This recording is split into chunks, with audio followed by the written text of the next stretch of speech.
Welcome to Choose Courage Inc., where we skip the boring intros and jump straight into reimagining business and workplace experiences with We Ain't Afraid to Go There conversations. And I want to welcome you back to In Between, which is one of our mini series that we're exploring right now.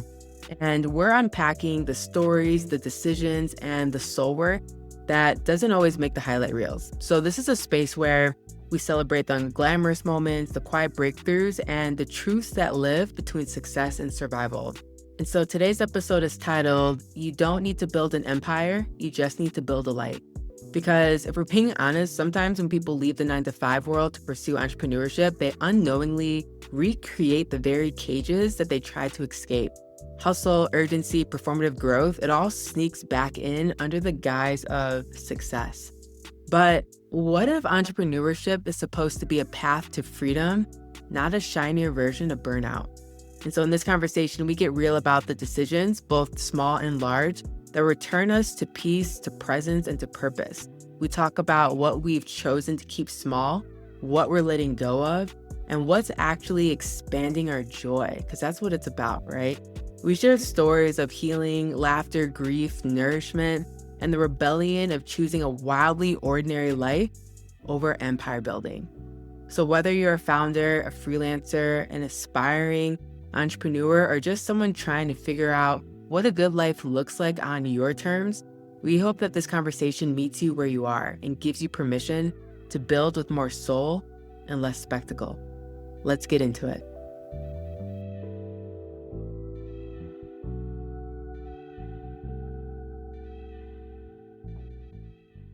All right, everyone, welcome back to our third installment of our mini series called In Between, where we talk about a lot of the stories and spaces that people often don't clap for, the things that often don't make the highlight reels. And so for today, we're going to talk about how you don't need to build an empire, you just need to build a life. And I think sometimes when people leave the 9-to-5 to pursue their entrepreneurial dreams, they end up falling into the same trap that they were trying to leave.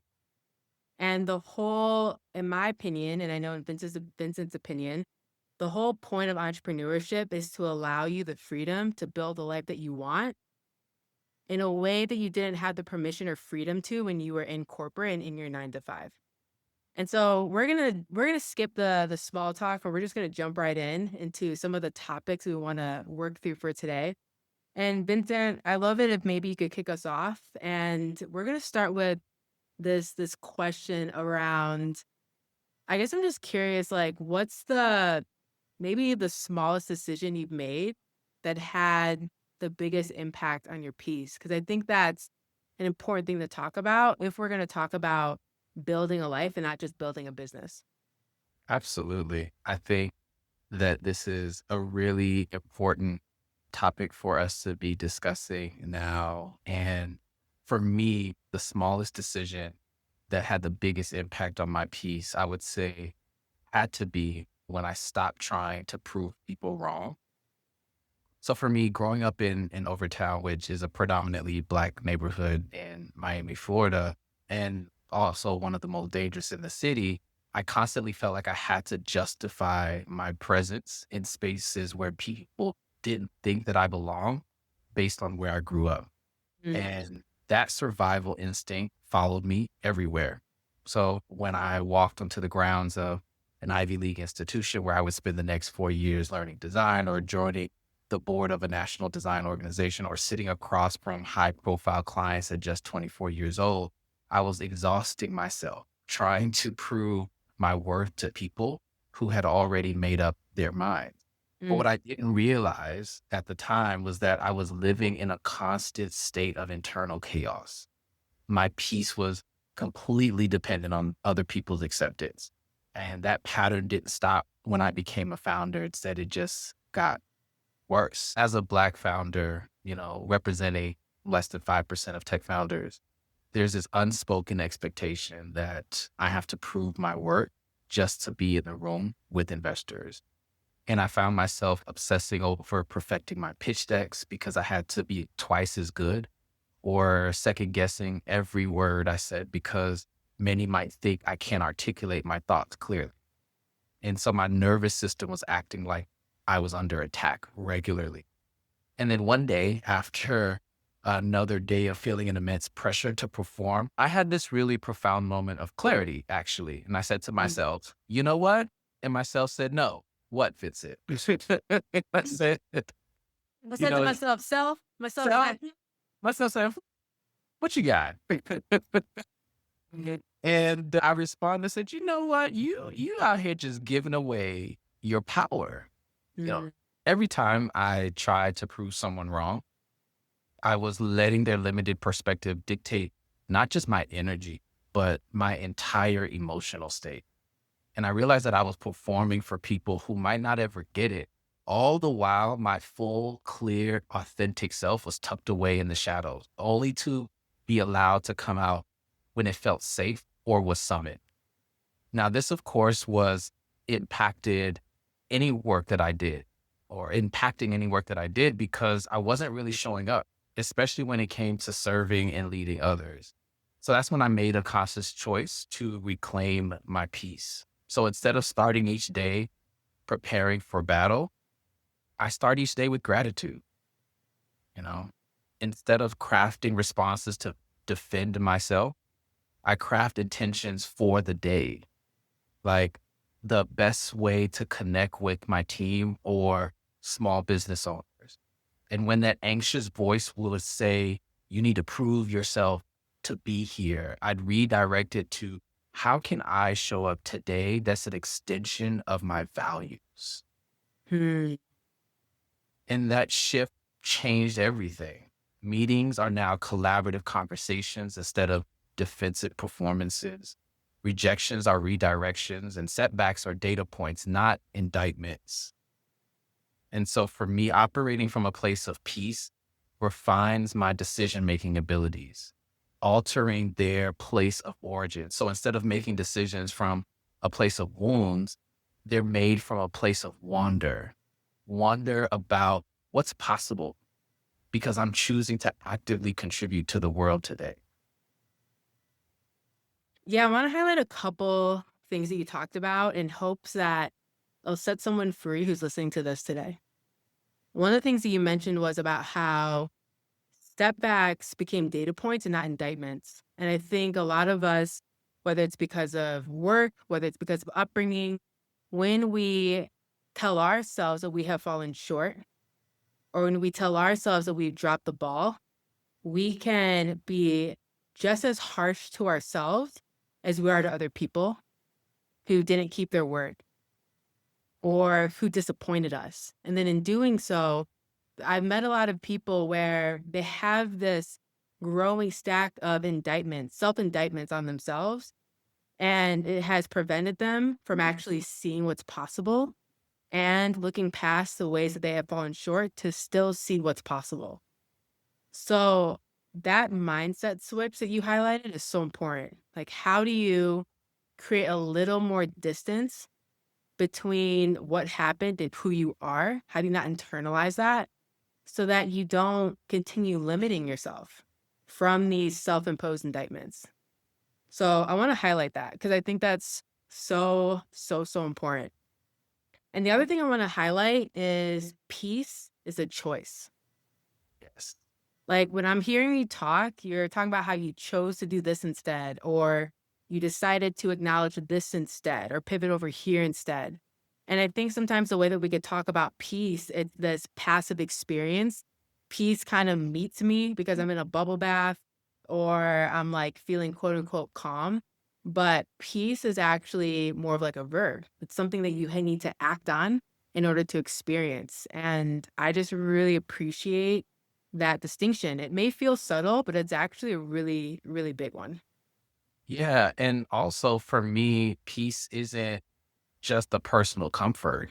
It has become a competitive advantage for me, you know, Mhm. and it's also something that I've learned over time that you don't, it's not something that you earn after success. Its peace is the foundation of what makes success sustainable Mm. because it is an active choice that you are making, Mhm, mhm. you know. Yeah. I feel like another take that I have on peace personally probably comes a little bit from maybe some of my theological point of views. So, for some of you who are listening, you may not know I do have a master's in theological studies. It's one of these like obscure degrees that I have, but I really love it and enjoy it. And I remember in one of my classes in grad school, we were talking about there's this one story in the Bible where Jesus is like sound asleep in the bottom of this boat and things are like chaos. Like this boat is in the midst of like a storm. And, on this boat are experienced sailors. Like these are lifelong sailors, and they're freaking out about how to handle this storm. And Jesus is in the bottom of the boat and he's just chilling. So at some point, I think his disciples wake him up and they're like, bro, we are about to die. Like, what are you doing? And he says something along the lines of, peace be still. Hmm. And what's interesting about that is he's not all of a sudden manifesting peace. He's not all of a sudden calling for peace to come in to the situation. He's saying, peace be still, which is this implication that peace was always there. But he had to command it and relate to it and call it to act on what it is known to be, peace. Mhm. And I think, like, again, not to get too theologically here, but when I think about you and what you're saying, a lot of us don't have a relationship with peace or an understanding of it to where we can be in a relationship with it in the midst of everything being chaotic around it. Mhm. How do you call peace into the present? How do you call peace into the moment? And so I love the different examples of how you do that. Yeah, I love that you brought that in.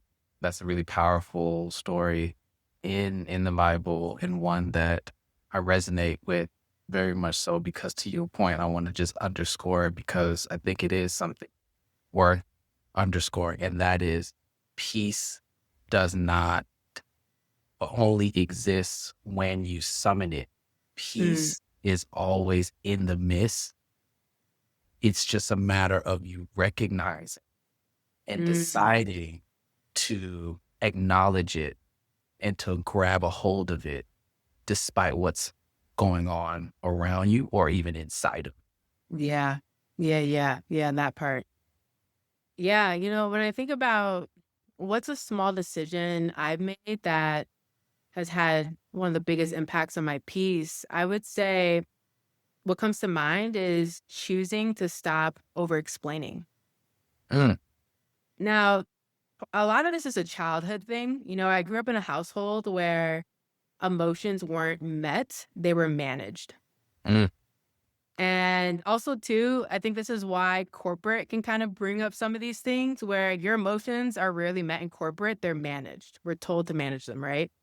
And, my parents weren't bad people per se. They were just emotionally unavailable, immature, overwhelmed. And in that kind of environment, clarity wasn't rewarded, compliance was. mm, So as a kid, I learned to explain to make sense of my feelings for people who couldn't meet them, to take on the emotional labor of smoothing things over before they cracked, before they fell apart. I'm trying to anticipate the chaos, right? mm, To perform understanding in hopes that maybe, just maybe, I would feel understood and feel seen. And I think that pattern followed me in other areas of my adulthood, in work, in love, in conflict. And I thought that over explaining would protect me from pain, when in truth, it kept me in this cycle of self abandonment because I thought that if I could just make myself more digestible, more rational, more agreeable, more easy to manage, easy to love, that I could finally earn safety. But healing, like real healing, has taught me that I don't need to hand over a full psychological syllabus for my boundaries to be respected or seen. It taught me that I don't need to shrink the truth of my experience to cushion someone else's discomfort, and that I don't need to earn my right to take up space by narrating every inner process. And so I've noticed that when I've stopped over explaining, I've become more and more able to reclaim my self trust, to be able to kind of like trust my gut again in deeper ways. And I learned that peace isn't found in being understood by everyone. Mhm. It's found in not betraying yourself just to be palpable. Mm, And it's a small decision, but I feel like it's rewritten my entire relationship with safety, worth, and my voice. yeah, that's so good. That's also one that I resonate with. I've been known to over explain myself for the reasons that you mentioned. And I believe that some of them also came from my upbringing as well, being in a Caribbean household where similar teaching occurred.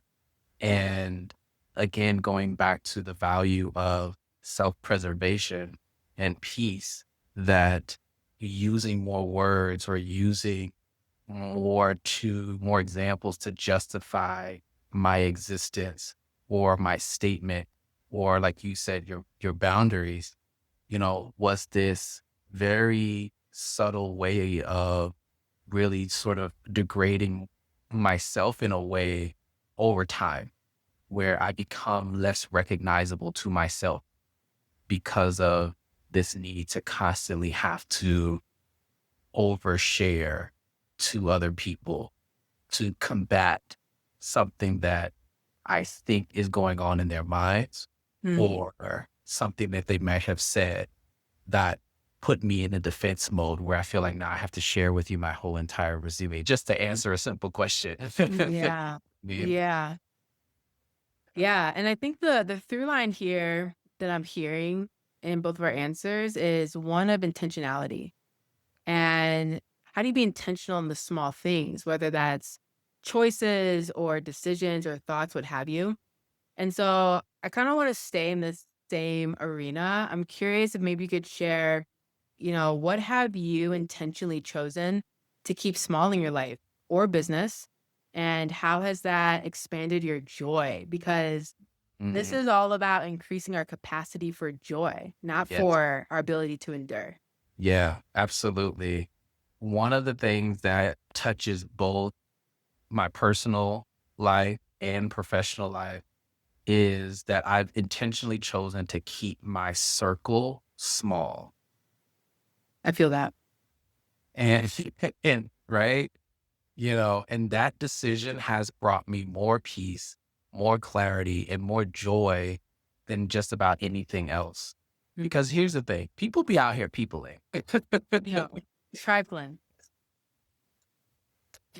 you know? And, for on the personal side, right, for me, these aren't just people that, I chat with regularly, or people that I do podcast episodes with. Hey. Hey, they're people who see me like Mm. they understand my vision, they respect my boundaries, and they want to see me win in the most genuine way. And what I've learned in life so far is that not everyone clapping for me is actually rooting for me. You know, that experience has Mhm. taught me the value of depth over breadth, which is why I keep my circle small when it comes to these relationships. And that mindset, again, carried over into business. So, unfortunately, for me, I don't have the luxury of surrounding myself with people who aren't all in when it comes to the work that I do. Cause I need to work with a team that deeply believes in not only the thing that we're doing, but also me as a leader. Yeah. People I can trust to carry the mission forward, even when I'm not in the room. Every person on my team, whether they're full time or just advising, has to embody some similar values for the business owners that we serve, which is caring, integrity, and commitment. And the beautiful thing by keeping my circle small and intentional is that everything actually gets lighter. Like every conversation is fuel and not friction. I don't have friends trying to talk me out of my dreams or project their fear onto my vision. I don't have team members that are second guessing our direction just for the sake of being combative or creating drama that distracts from the mission. It's just alignment, top to Mm-hmm. bottom, right? And the surprising part about this is that keeping my circle small has actually expanded my impact, Mm. and given me that joy. So when I'm not spending energy managing relationships that don't serve me, I have more bandwidth to pour into the people and the relationships that do, and that brings me joy. They become my biggest advocates. They open doors, they make intros. They show up for me in ways that scale my vision far beyond what I could have done. It is so much more joyful to do life with people that operate in the same atmosphere as you do. Yeah, yeah. I mean, that deeply resonates with me on the friend front. I think for this question, my mind goes to my team, both of the teams that I've worked with my businesses, because I think in a world that's obsessed with scaling fast, building big, and chasing visibility as proof of legitimacy, I have a desire to choose something different. Mhm. And for me, that's depth over breadth. You know, I I've chosen to keep my teams intentionally small, not out of limitation, but out of devotion to not betraying our values. Mm. Because I think a truth that a lot of people won't say out loud is that big teams often create big disconnection. Bloat dilutes vision, misalignment becomes expensive, and speed without shared soul tends to burn more than it builds. Ooh, can you say that one more time? That's a good one. Yeah, I was talking about how bloat dilutes vision. What did I say? Misalignment becomes expensive, and speed without shared soul ends up burning more than it builds. That's good. And so for me, like keeping my team small has given me room to do what I value most, which is protect the energy of the work. To what you're saying, right? Like I get to build with people I deeply trust, not just in their competence, but in their character. We don't need 10 meetings to manufacture synergy.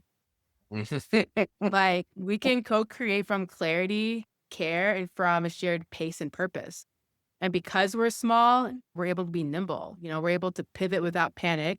We're able to be more innovative without losing ourselves in performative growth. We get to measure success not just by revenue, but by how much laughter is happening in our Discord, by how much fun we're having on our calls, how much rest we're modeling, and how much we actually like each other. Mhm.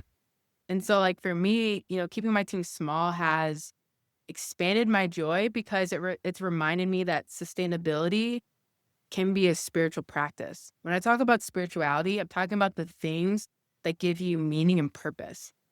And sometimes the most radical thing I think a founder can do is reject empire building in favor of building something more intimate, something more alive and honest, something that can grow at the speed of integrity and not just urgency. So I don't have a huge team and I really like that. I mean, even earlier today, I was talking to my Moonpause team with my two partners and I was telling them like, yeah, I think even as we grow, I never want to be more than 10 people ever. It's funny.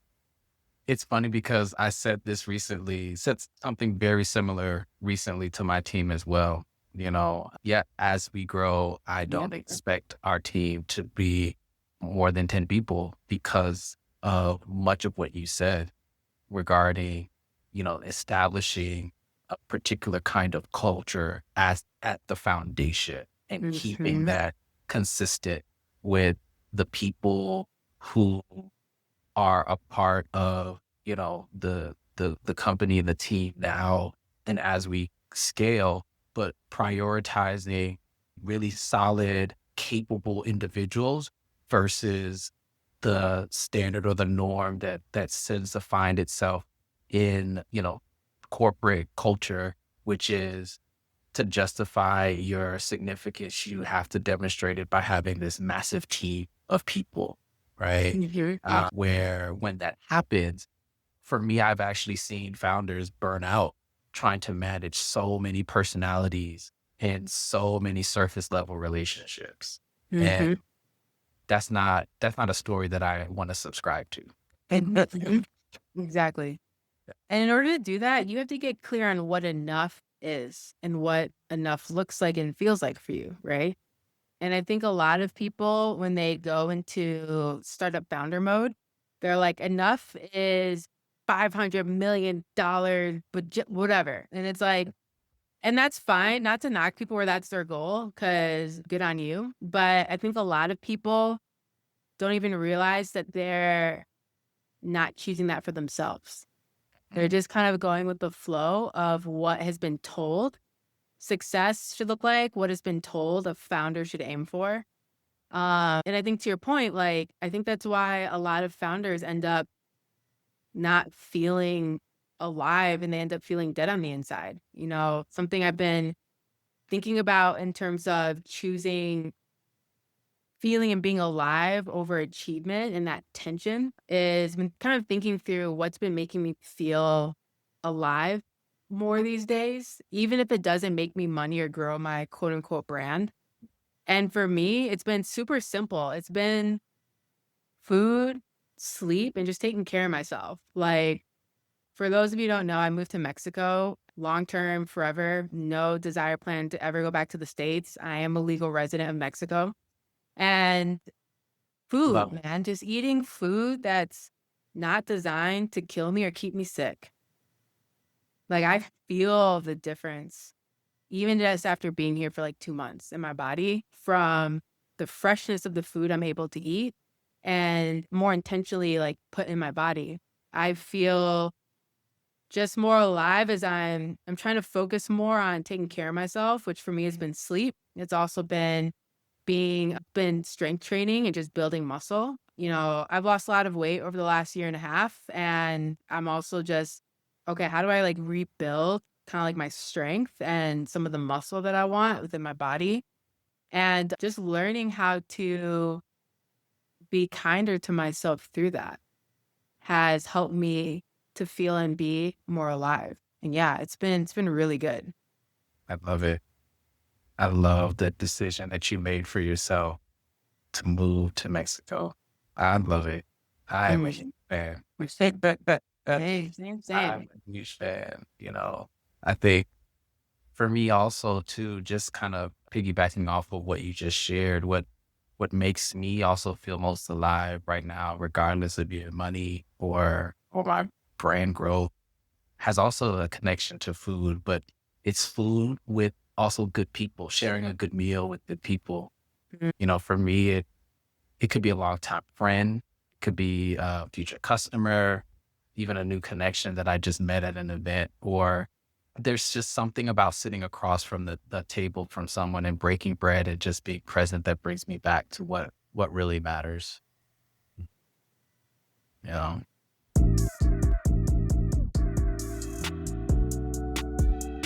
Hey, this is Vivian, and I hope you're enjoying this episode so far. And I just wanted to pause for a quick moment to say that this podcast is ad free on purpose.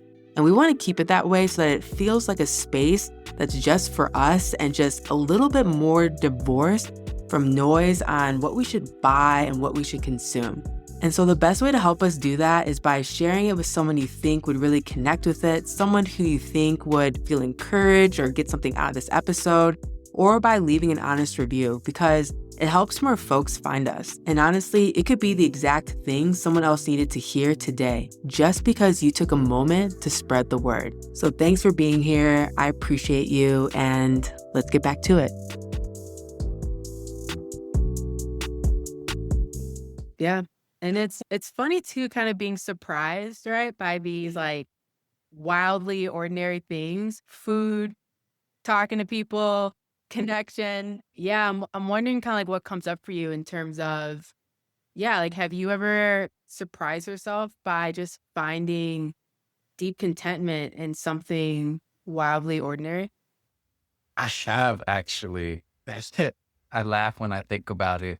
So it it has to do with people watching, in public spaces. I love that. And something as simple as like, doing that at a mall food court. So I bring up the mall, but let me be clear, I don't really like going to the mall per se. But, when I do, this is something that definitely brings me, contentment. It's not glamorous, it's not strategic, it doesn't produce skinny KPIs, but there's something profoundly grounding about just sitting in a public space and quietly observing the rhythm of human life moving around me. I watch people as they carry themselves, how they talk, how they eat, how they interact when they think no one's paying attention, not in a creepy way. You clear? No, I just notice the joy, on say like a couple space when they're clearly deep in a conversation, or the frustration on a parent space when they're trying to calm their kid, or the fatigue on someone grabbing a solo lunch in silence, the laughter, the tension, the stillness, all of that is there. It's the full spectrum of the human experience on display. And the wild part about it all is that it puts everything into perspective for me.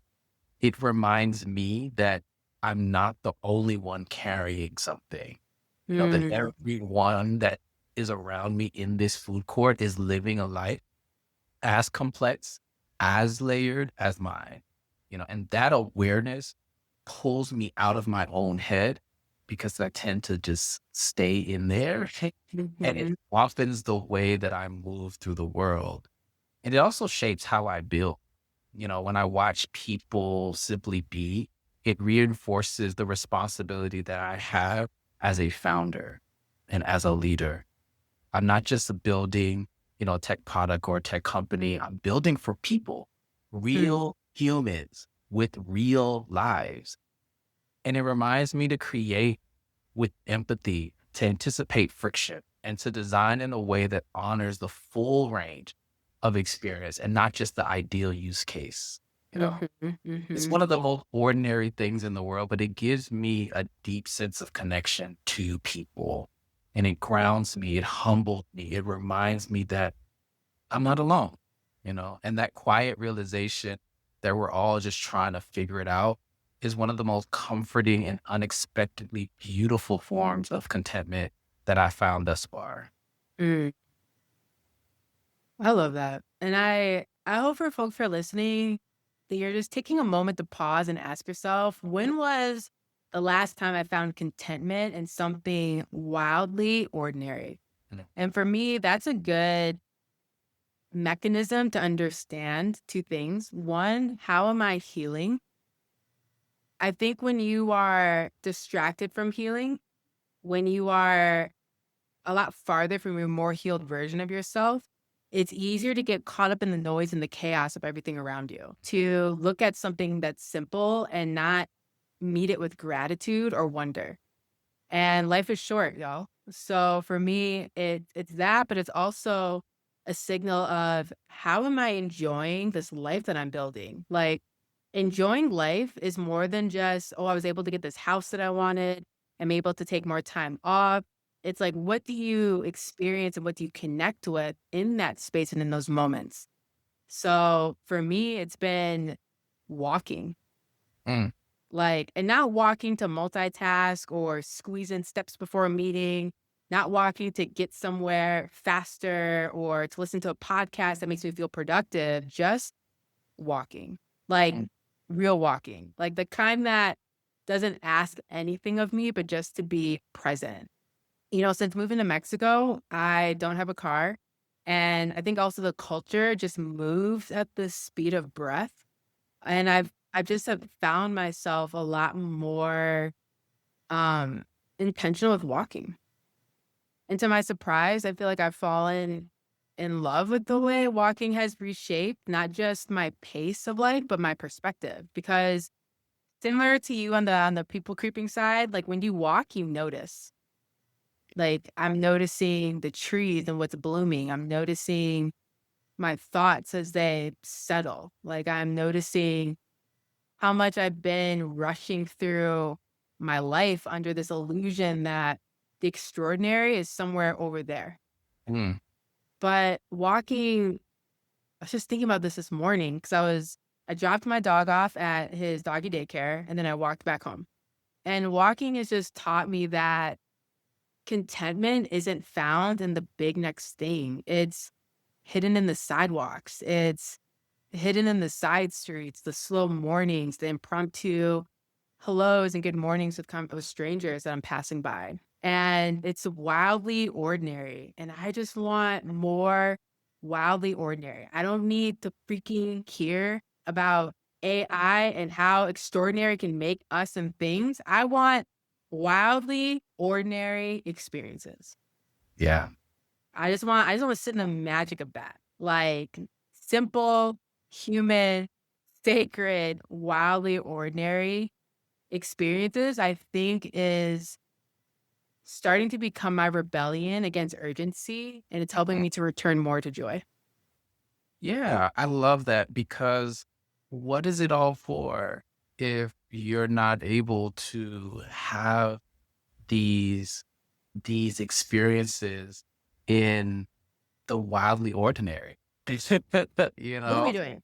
what are we doing? What are we doing out Yeah. here? Sometimes That's I look on LinkedIn and I'm like, people do realize we're all gonna die, right? None of this matters. right.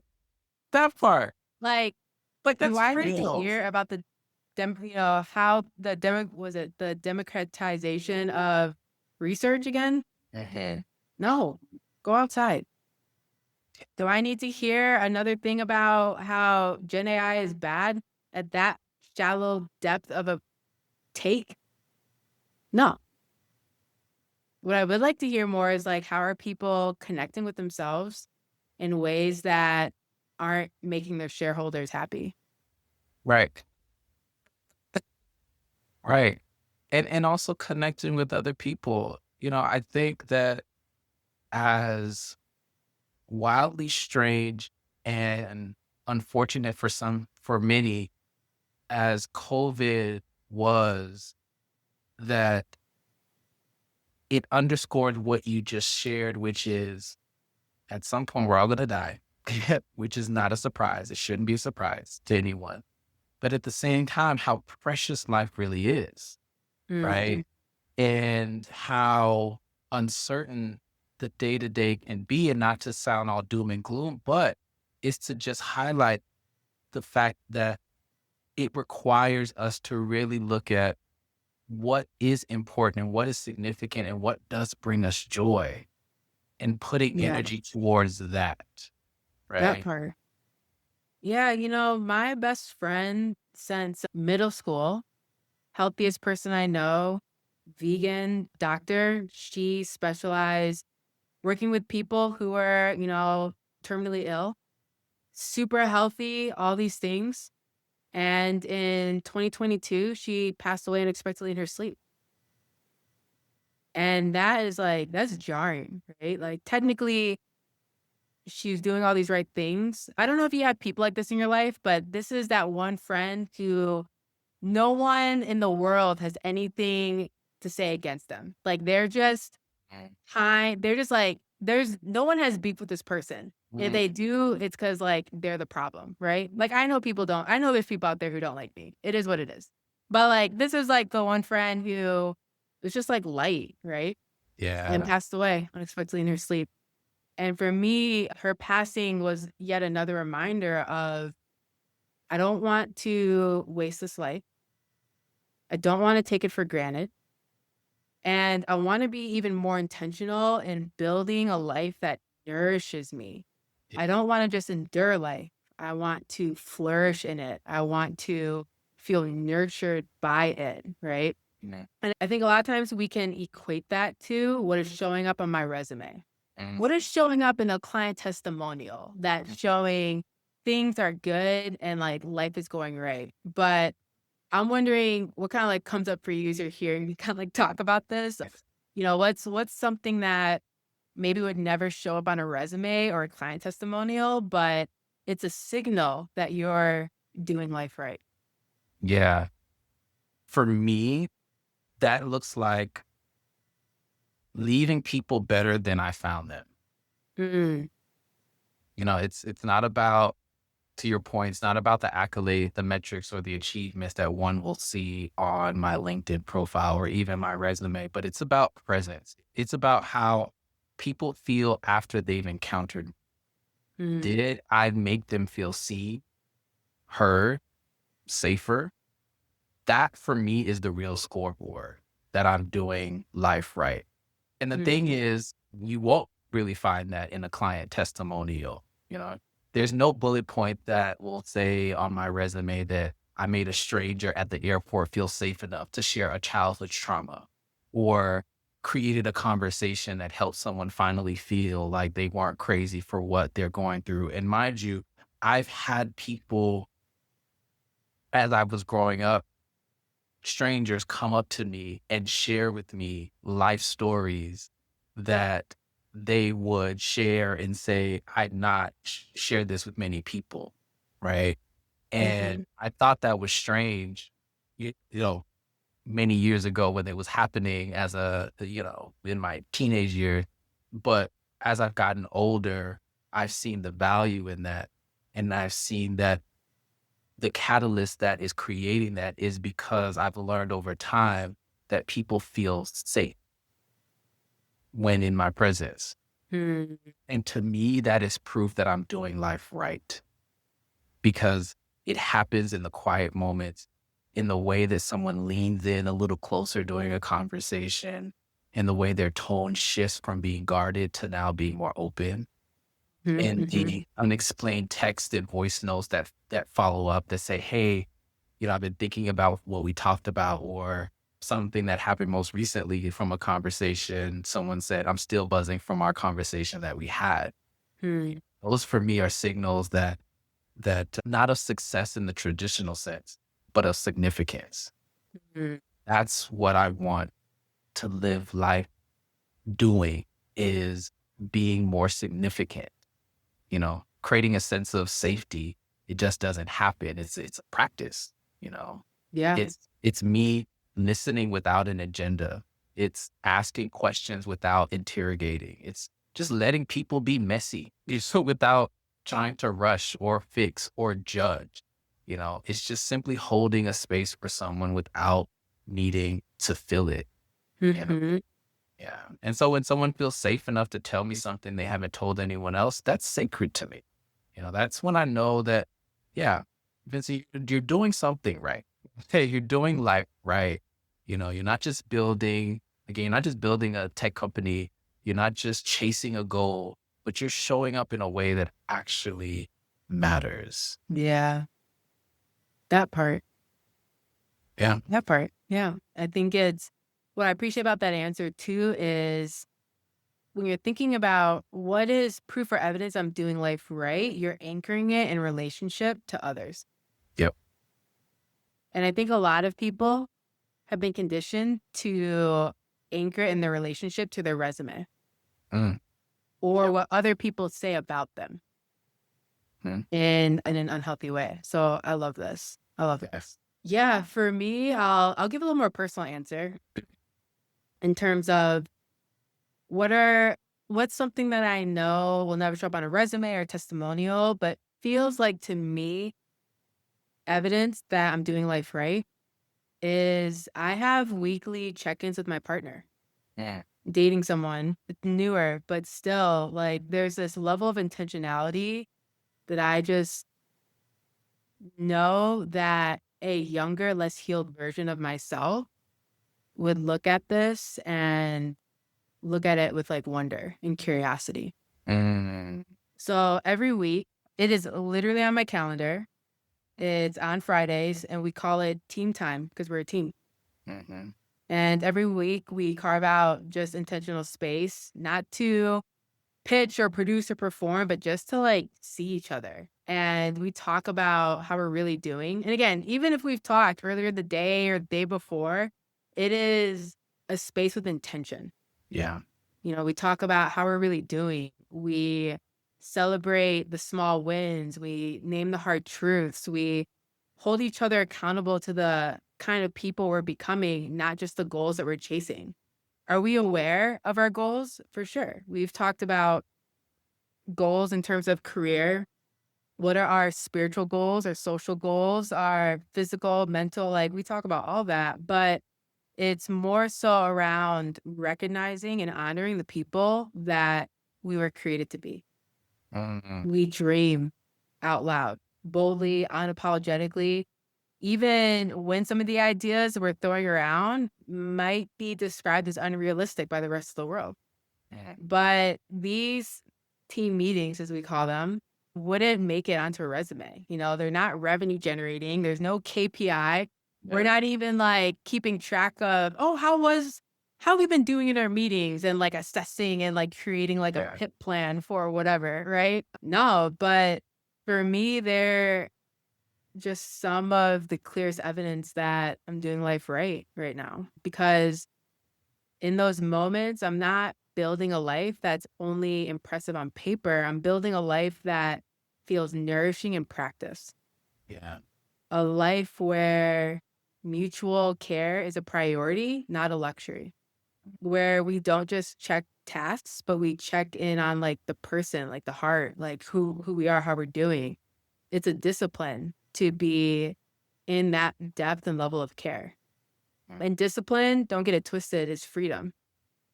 So it's Mhm. probably one of the most free kind of experiences I've had where we're just intentional checking in and giving space to be heard and to be seen. And again, like I understand this isn't something that is often like rewarded or even talked about when it comes to dating, when it comes to having like a partner. But for me, it's a reminder of the kind of rhythms that I want. Yeah. Am I working and relating to my career in a way that creates space for this? Like, it is in my mind, like, I schedule around it. Even if a client, for whatever reason, that's the only day and time they can meet that week, I guess we're meeting next week. Well, love it. Absolutely. Even Absolutely. even though I could tell my partner, "Hey, can I just push this back by like 30 minutes or an hour?" No,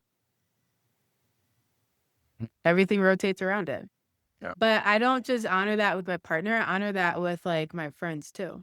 So it's a practice that starts in other areas of my life too, and it's a reminder that success isn't about what I built, but it's who I get to become alongside people who love me enough to hold me accountable to my calling and not just my calendar. Mm. So Shows good. up in just how grounded I feel, like, how much I laugh, how aspects there of me are healed and are being healed through this friendship with my partner. And yeah, and it's a gift and I love it.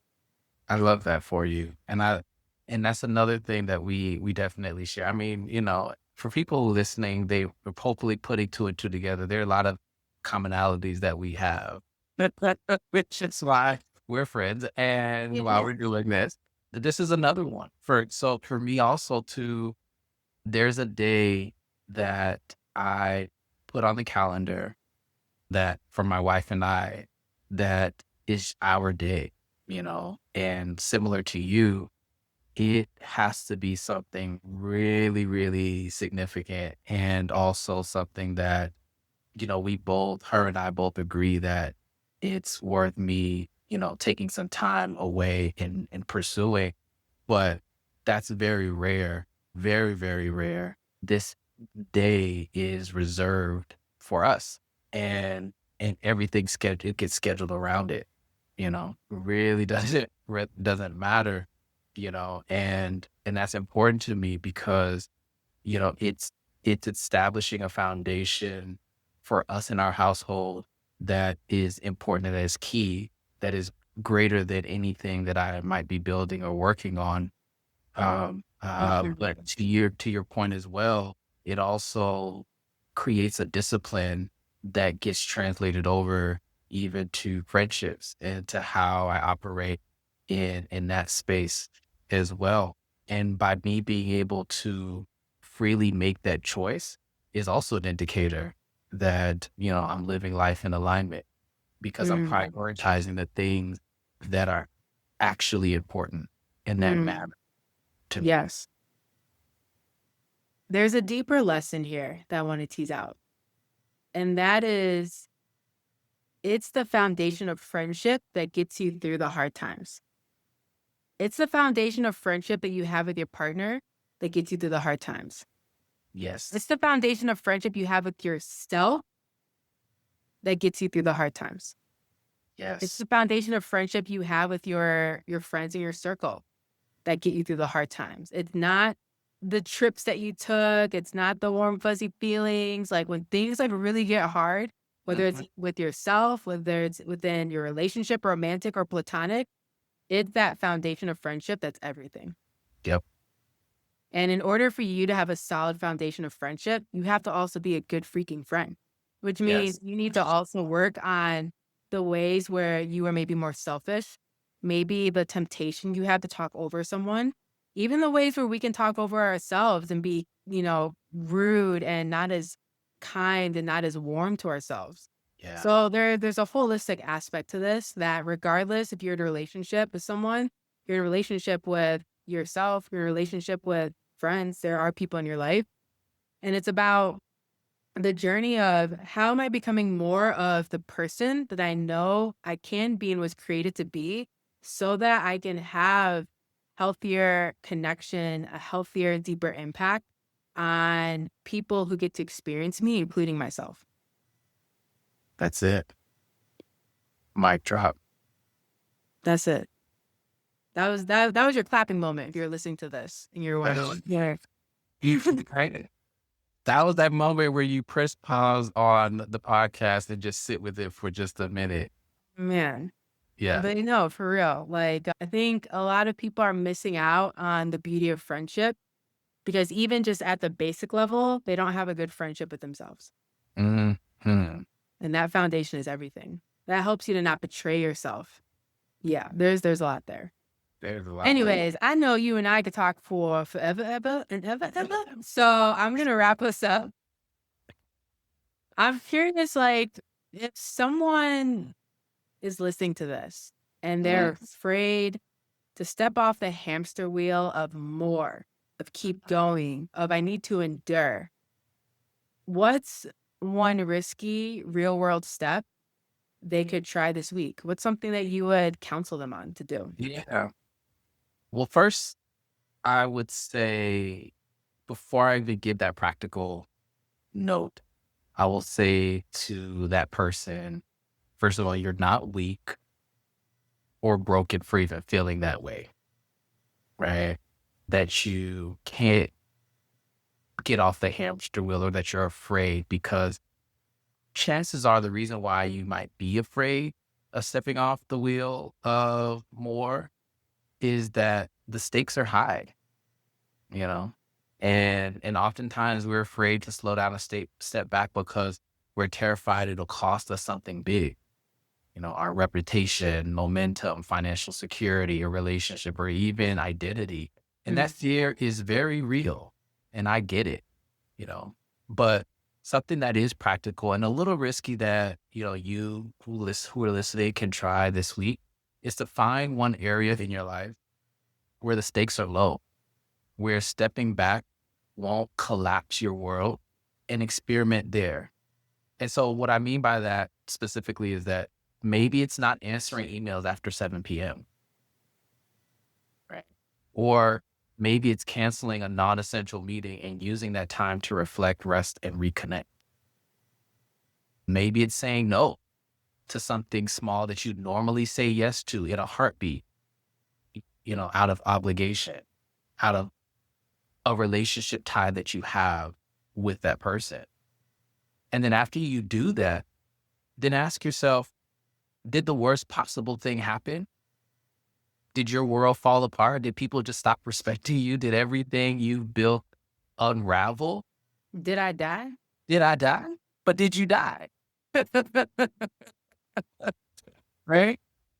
And if not, keep going Mm. because sometimes you need a few low stake reps to build the muscle of stepping off the wheel without fear. Mm-hmm. And I want to be clear about this part, and that is, don't wait until you feel ready. Don't wait until the fear is gone or until everything feels safe to shift gears and to step off of this hamster wheel of more, because that moment that you're hoping for, where you fully feel confident and totally comfort, guess what? That time may not ever come. You have to move while that fear is still there. That's the only way forward. But here's the thing, you don't have to do it alone either.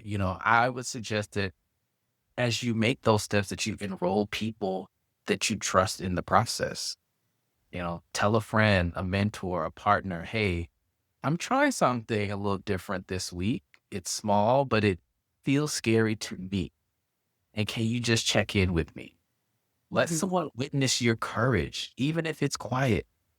Because real change doesn't come from a grand leap. It starts with one intentional step, one moment where you decide to stop spinning and start living. So I would challenge you who are listening to take that step this week. Make it small, make it honest, and make it yours. And bring someone along with you. Invite them into that process. Because freedom doesn't come from more, it comes from enough. And you're allowed to find out what enough actually feels like. That part. Right? Readiness is not a feeling, it's a decision. Yeah. Yeah. I would say to someone who's listening and they're afraid to get off the hamster wheel of more, do more. My encouragement is something you could do this week. Cancel something you said yes to out of guilt or fear of falling behind, and don't replace it with anything productive. Well, just one thing. It could be a coffee you scheduled out of obligation. It could be a meeting that doesn't actually need your presence or your brilliance. It could be a webinar you signed up for because you were afraid of missing out on some edge or something, amazing. Cancel it. Cancel it and create a pocket of space, and then don't fill it with a single thing. Just let it be empty, quiet, and unoptimized. Okay? And it may sound small, but I think for those of us who are conditioned that more is this never ending, never always moving goalpost, and especially of those who've been conditioned to tie your worth to your usefulness, it can be wildly uncomfortable. It can feel risky. Like, what if people think I'm flaky? What if I fall behind? What if I lose momentum? But the truth is that you can't receive vision while your nervous system is in survival mode. And the longer you stay on the hamster wheel of more and more, the harder it becomes to even hear your own intuition and to trust your gut. And so I've learned that real success, the kind that's sustainable and doesn't cost me my soul, requires subtraction. Courageous subtraction, but nonetheless subtraction. And sometimes the bravest, most strategic move you can make is to do less on purpose and to watch what clarity floods in when you finally stop performing and operating from a place of urgency. And so this week, my encouragement is to reclaim your time like it's actually sacred, to cancel something, leave the space open, and just see what your soul has been trying to tell you beneath all of that noise. So good. So good. That's going to be much harder for some people than they think. Oh, yeah. I didn't say any of that was easy. Yeah. Yeah.